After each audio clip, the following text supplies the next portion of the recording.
Karibu kwenye Heaven Simulizi, na hii ni episode ya 4 ya Game of Lovers, mchezo wa wapendanao.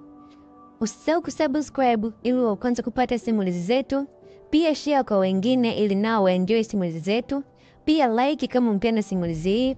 Pia comment ni sehemu gani umependa kwenye simulizi hii. Tunaendelea. Awamu hii Nash alipumzika vita. Alikuwa ni Prince ameanza usavaji wake rasmi. Wakati Precious anatoka nje ya darasa, ghafla akahisi kama mtu amemshika kiuno.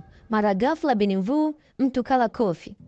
Precious, "Oh, nani kanishika?" Prince, "Shenzi, umenipiga."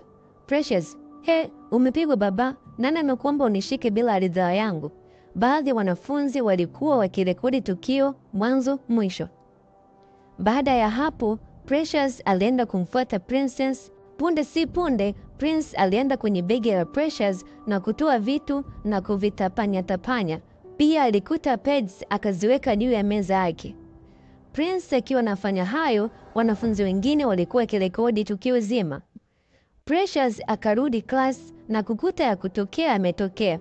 Mazungumzo makali yalianza baina ya Precious na Prince. Precious akasema, "Hivi wewe ni mvulana au kipande? Kama unataka vita kapigana na wavulana wenzio." Prince akamjibu, "Oh, mbona unajeuri kiasi hiki? Hauna aibu?"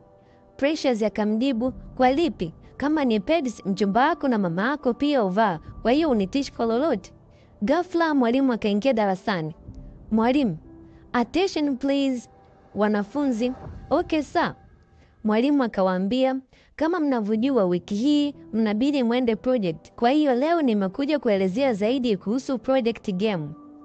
Game hili ni jipya hapa nchini kwetu, linachezwa na wanadamu wa kweli wakiendeshwa na mashine. Limeandaliwa na wanafunzi wa chuo cha UDSM." Nash akauliza, "Kwa hiyo kuna nafasi za kushiriki?" Mwalimu akajibu, "Bila shaka, lakini kwa sharti moja." Wanafunzi wakauliza, "Sharti gani hilo mwalimu?" Mwalimu akawaambia, "Inabidi mcheze game hilo kabla ya nia kuingizwa kwenye system. Atakayefika level ya 10 ndiye atakayeshiriki." Wanafunzi wakajibu, "Sawa mwalimu, litaanza saa ngapi?" Mwalimu akawaambia, "Bado sijaletewa data, ila zitafunguliwa jioni." Wanafunzi walishangilia sana. Lakini baada ya mwalimu kuondoka, vurugu liliendelea kati ya Precious na Prince. Itaendelea. Usisahau kusubscribe.